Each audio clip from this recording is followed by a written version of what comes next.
안녕하세요. 반갑습니다. 아답터 채널입니다. 자, 2024년 7급 공무원 전산직 인공지능 과목 기출풀이 14번부터 이어서 진행을 해보도록 할게요. 자, 14번 문제고요. 컴퓨터 비전 관련 딥러닝 모델에 대한 설명으로 옳지 않은 것은? 이라고 했습니다. 자, 요 문제는 그 각 모델들의 특징에 대해서 물어보는 건데요. 특징들 하나하나를 자세히 좀 정리를 해드리고는 싶은데 뭐 문제풀이라서 그렇게까지 정리는 못 드릴 것 같고, 나중에 제가 따로 강의를 찍는다든지 영상을 찍도록 할 거고요. 딥러닝 모델에는 크게 두 종류가 있습니다. 원스테이지 디텍터 모델이 있고요. 그리고 투스테이지 디텍터 모델이 있어요. 자, 이름을 통해서 알 수 있듯이 원스테이지는 한 단계만 수행하고요. 투스테이지는 두 단계를 수행합니다. 그래서 원스테이지 디텍터에는요, 욜로가 있고요. 그 다음에 SSD 같은 게 있고, 그 다음에 더 발전된 게 레티나넷 같은 것들이 있습니다. 이런 것들이 있고요. 투스테이지 디텍터에는요, RCNN, 그 다음에 패스트 RCNN, 패스터 RCNN 이런 것들이 있습니다. 자, 그래서 요 특징을 좀 크게 보면요, 요 애들은요 두 단계를 거치기 있기 때문에 속도는 느리지만 어쨌든 정확도는 좀 뛰어난 형태입니다. 정확도에 초점을 맞추고 있고요. 그리고 얘네는 원스테이지죠. 자, 한 단계만 수행을 합니다. 그래서 정확도가 투 스테이지보다는 조금 떨어지지만 어쨌든 속도 측면에서 강점을 가지고 있다라고 볼 수 있어요. 자, 그러면은 이 틀을 가지고 한번 볼게요. 1번의 욜로는 정확도보다 처리 속도에 강점을 갖는 객체 탐지 및 분류 모델이다. 그쵸, 맞죠? 예, 맞습니다. 그러면 맞고, 그 다음에 RCNN 모델에서는 객체 탐지와 분류를 동시에 수행하므로 효율성이 높다. 동시에 수행하는 게 아닙니다. 그래서 투 스테이지예요. 각각 두 번 수행하니까 투 스테이지예요. 객체 탐지 한 번, 분류 한 번, 두 번 수행합니다. 그 다음에 패스트 RCNN은 입력 영상에서 객체를 탐지하기 위해 선택적 탐색 알고리즘을 사용한다. 이 선택적 탐색 알고리즘을 활용하고 그걸 활용해서 다시 분류를 수행하는 형태가 돼요. 그래서 얘도 정답이 아니고요. 얘는 맞으니까. 그 다음에 SSD 싱글샷 디텍터는 욜로에 비해 정확도와 처리 속도가 개선이 됐다. 욜로에 비해는 당연히 개선이 됐겠죠. 그쵸? 이쪽에는. 그래서 답은 2번이 될 겁니다. 15번 문제인데 얘는 베이즈 정리를 네가 잘 알고 있냐 라는 겁니다.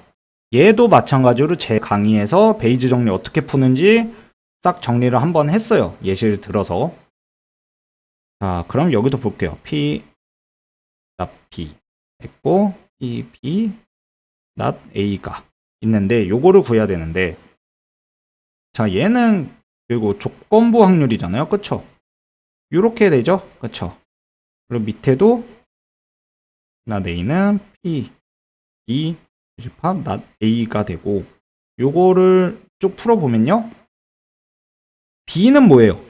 B의 낫이니까 비음주자죠. 그쵸? 비음주자 분의 얘는 A는 고혈압이니까 고혈압이면서 비음주자. 그쵸? 비음주자 인 경우이고, 밑에는 A잖아요. A는 정상인이죠. 그쵸? 고혈압이 A니까 정상인 분의 B는요, 네, 음주자죠. 그쵸? 음주자인데 A는 정상인. 이거를 표에서 찾으면 되죠. 그죠? 어려운 거 아닙니다. 그럼 비음주자는 어디예요? 비음주자 총 43명이죠. 그렇죠? 그래서 43명이고 고혈압이면서 비음주자인 사람 여기 있죠? 6명. 43분의 6이고요. 그 다음에 여기 지우고 정상인인 사람은 52명이고요. 음주하면서 정상인인 사람 여기 5명이죠. 그렇죠? 그래서 요거 각각 계산하면 되는데 43분의 6은 0.139가 나오고요. 52분의 15는 0.288이 나옵니다. 계산을 해보면. 그래서 근사값 하면은 몇 번이요? 1번이죠. 그렇죠. 요거는 수식만 잘 이해하고 풀 수만 있으면 크게 어렵지 않습니다. 자, 그 다음에 16번 강화학습 모델과 관련성이 가장 적은 것은? 이라고 했는데 일단 하나씩 볼게요. G임은 뭐냐면요. 얘는 오픈 AI에서 만든 강화학습 오픈소스 라이브러리예요. 강화학습 오픈소스 라이브러리 이고요. 그래서 얘는 맞겠죠. G임은 맞고 그 다음에 알파고나 알파스타 얘네들은 뭐냐면 게임 관련된 쪽이죠. 그렇죠. 게임 관련된 강학습 모델들이 될 거고 그럼 딥드림은 뭐냐? 얘가 답이겠죠. 딥드림은 뭐냐면은 이름에서부터 알 수 있듯이 드림이라는 이름에서 알 수 있습니다. 얘는 이미지를 약간 해석을 해서 패턴이나 특징 같은 거를 분석을 해서 몽환적인 이미지로 바꿔줘요. 즉 꿈 같은 이미지, 그럼 꿈이나 환각 같은 이미지로 바꿔주는 그런 모델이 바로 4번 딥드림입니다. 그래서 강학습이랑 관련성이 가장 적은 거는 4번이 답이 되고요. 자, 그 다음에 17번 문제인데요. 오차를 최소화하는 가중치를 찾기 위해 사용하는 경상화법은 반복적인 최적화 알고리즘이다. 뭐 어쩌고 저쩌고 써놨는데 경사관법 문제처럼 해놨지만 사실상 이거는 미분 문제죠. 간단한 미분 문제입니다. 너 얘 미분할 줄 아냐? 라고 물어보는 거예요, 결국. 그쵸? 미분하면 되죠. 이거 어려운 미분 아니니까. 합성함수의 미분이니까 얘 앞으로 튀어나와주고 그러면 2 곱하기 x-3이 될 거고요. 여기에 7을 넣어주면 되죠. 그럼 뭐예요, 답은? 2 곱하기 7 빼기 3이니까 8이 되겠죠. 그쵸? 4 곱하기 2니까 8. 그래서 17번의 답은 1번이 됩니다. 다음은 18번 문제고요. 전이학습에 대한 설명으로 옳은 것은? 이라고 물어봤습니다. 하나씩 볼게요. 1번은 입력 데이터와 출력 데이터가 동일하도록 학습하는 과정을 갖는다. 얘는 뭐예요? 오토인코더죠. 그렇죠? 오토인코더의 학습 방법입니다. 자, 그 다음 2번은요. 강학습의 한 종류로 환경에서 상태의 전이와 보상값의 생성 메커니즘을 설명하는 일종의 함수이다. 얘는 Q함수를 설명하고 있죠. 그렇죠? 강학습을 표현하기 위한 많은 함수들 중에 Q함수를 설명하고 있고요. 3번에 서열 데이터에서 이전 값들을 고려하기 위해 은닉측 또는 출력층의 값을 활용한다. 이거는 RNN의 특징이죠. 그렇죠? RNN의 특징이 이전 값을 계속 가져와서 학습에 계속 활용을 해서 셀들을 연결을 하죠. 이게 3번 RNN의 특징이 되고 그럼 4번이 답이겠네요. 어떤 한 분야에서 특정 가업을 수행하도록 학습한 후 유사한 분야 또는 다른 분야의 가업을 할 때 이전 학습 경험을 적용한다. 그래서 전이하는 거죠. 트랜스퍼 전이하는 겁니다. 그래서 18번의 답은 4번이고요. 자, 19번에 영상 분석 및 인식에 활용 가능한 딥러닝 모델만을 모두 고르면 이라고 했는데 영상 인식에 활용되는 딥러닝 모델들의 계보들을 좀 살펴보면요. VGG 모델이 등장을 합니다. VGG 모델이 등장을 하고 나서 뭐 이전에 뭐 알렉스넷 이런 것도 등장을 했는데 뭐 그 이후에 VGG라는 게 등장을 한 다음에 얘를 레즈넷이라는 게 등장을 하면서 이게 레즈넷이 여기에 잔차 블록이라고 부르죠. 레지듀얼 블록이라는 게 생기면서 이전 층의 정보를 다른 원층에다가 가져다가 쓸 수 있는 그런 가지를 둠으로써 모델을 경량화시킬 수 있었고요. 그러고 나서 계속 발전을 합니다. 그 다음에 뭐 여러 가지가 등장을 하다가 인셉션이라는 모델이 등장을 해요. 이 모델을 등장을 하는데 이 모델도 설명하려면 또 한도 끝도 없는데 그냥 간단히만 설명을 드리면은 어쨌든 모델은 깊고 넓은 게 유리하죠. 그쵸? 뭐 과적합의 문제도 있겠지만 어쨌든 깊고 넓은 게 성능이 좋아질 확률은 높습니다. 그러니까 어떻게 하면 되냐면요. 컨볼루션 레이어가 있어요. 이 컨볼루션 레이어를 큰 사이즈하고 작은 사이즈를 동시에 운영을 하면은 모델을 깊고 넓게 사용할 수 있으면서도 스몰에서 과적합까지 잡을 수 있지 않을까라는 아이디어로 출발하는 게 이 인셉션입니다. 뭐 지금은 이 정도로만 제가 설명을 드리는데 어쨌든 결국은 뭐예요? 기억, 니은, 디귿 다 답이죠. 그래서 답은 4번이 됩니다. 자, 그 다음 20번 문제인데요. 20번 문제는 집의 면적과 방의 개수가 주어졌을 때 선형외기를 풀고 싶다라고 하죠. 지금 독립변수가 몇 개예요? 2개죠. 독립변수가 2개니까 종속변수 하나고. 자, 그럼 어떻게 하면 돼요? 가격을 예측하고 싶어요. 얘가 y죠. 요 예측하고 싶은데 어떻게 예측하면 돼요? W1 면적 플러스 W2 방의 개수, 방개수 플러스 절편, 그렇죠? 바이어스. 요거에서 W1과 W2 바이어스를 계산할 수 있으면 되는 거죠. 자, 그럼 식을 하나씩 만들어 봅시다. 첫 번째, 면적 55, 방의 개수 1, 가격 1475원. 그러면 여기에 55W1 플러스 방의 개수는 1개니까 이런 식이 하나 나올 거고요. 두 번째는 1600이 나오는데 70W1 플러스 2W2 플러스 베타가 나올 거고, 세 번째는 1750원이 되는데 80W1 플러스 4W2 플러스 절편이 나올 거예요. 자, 모르는 거 몇 개예요? W1, W2, 바이어스 3개. 식 몇 개예요? 3개죠. 이거 풀 수 있어요? 없어요? 풀 수 있죠. 이거 3차 연립방정식이죠. 요거는 중학생 때 배운 거예요. 그렇죠? 이거 계산하면 어떻게 되냐면요. W1은 5가 나오고요. W2는 50이 나오고 바이어스는 1150이 나옵니다. 자, 그러면은 면적이 88이고 방의 개수가 5개인 집값 예측하고 싶어요. 그럼 어떻게 해요? 5 곱하기 88 플러스 50 곱하기 5 플러스 1150 계산하면 나오겠죠? 이거 답 몇 나오냐면 1840 나와요. 답은 1840. 2번이 답이 됩니다. 자, 그 다음에 21번 이고요. 결정 트리에 대한 설명으로 옳지 않은 것은? 라고 했는데 1번 엔트로피 값이 작은 집단일수록 동질적이다. 그쵸? 엔트로피 값이 크면은 무질서예요. 이 값이 크면 무질서하니까 작을수록 동질적이다. 맞는 말이죠. 그 다음에 2번 정보이득이 큰 분할 속성일수록 우수하다. 결정 트리는 정보이득이 큰 방향으로 계속 분할한다 라고 제가 설명을 드렸었습니다. 그래서 2번도 맞고요.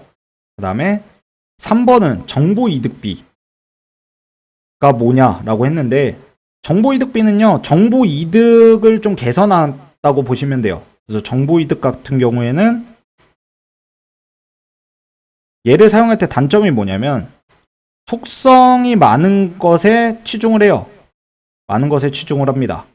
또 예를 들어서 고객 아이디 같은 경우가 있어요. 고객 아이디. 이거는 사람마다 다 다르죠. 그쵸?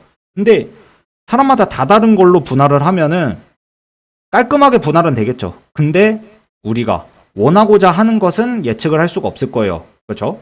그래서 이런 것들, 속성 많은 것에는 좀 불이익을 주고 싶다 라고 해서 나온 게 정보이득비입니다. 뭐 이거 말고도 진위계수 또 활용을 할 수가 있겠죠. 어쨌든 정보이득비인데, 정보이득비는요, 속성의 엔트로피를 정보이득으로 나눈 값이 아니라 반대예요. 정보이득을 속성의 엔트로피로 나눈 값입니다. 그래서 답은 3번입니다.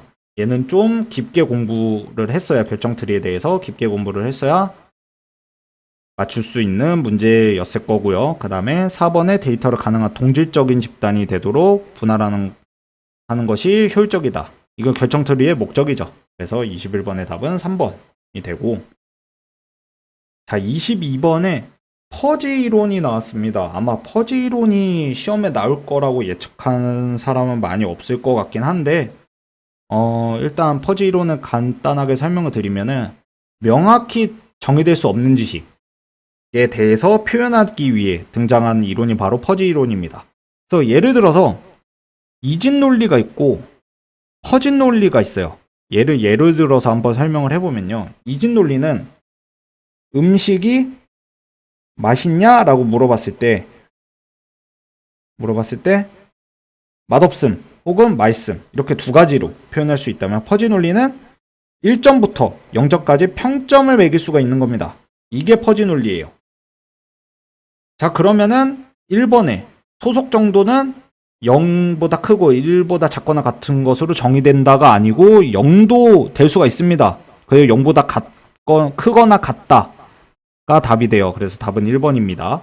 얘는 0도 충분히 될 수 있어요. 음식이 아예 맛없으면 0점도 줄 수가 있겠죠. 그래서 1번이 답이 되고요. 2번에 if된 문장으로 표현을 하고 정성적인 대상을 표현할 수 없으니까 0에서 1 사이로 표현을 하고요. 그리고 비퍼지아는 하나의 실수값으로 변환을 해서 0과 1 사이의 값으로 변환을 하게 됩니다. 그래서 답은 1번이 돼요. 자, 그 다음은 23번이고요. 23번은 신경망의 가중치를 계산을 하는 건데 여기서 중요할 게 뭐냐면요. 렐루를 사용한다고 했어요. 이런 거 놓치면은 틀리는 겁니다. 그쵸? 이런 거 조심해서 잘 풀어야 돼요.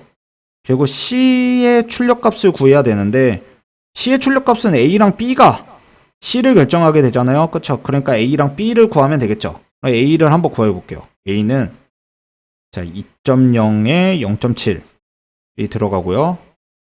그 다음에 0.8에 0.8이 들어가죠. 그래서 요거를 계산해주고 바이어스는 0이라고 나와 있으니까 신경 쓸 필요 없고요. 그럼 계산하면 값이 2.04가 됩니다. 얘는. 그다음 B는 어떻게 돼요? 지우고선요. 마이너스 1과 0.7. 그렇죠? 마이너스 1 곱하기 0.7.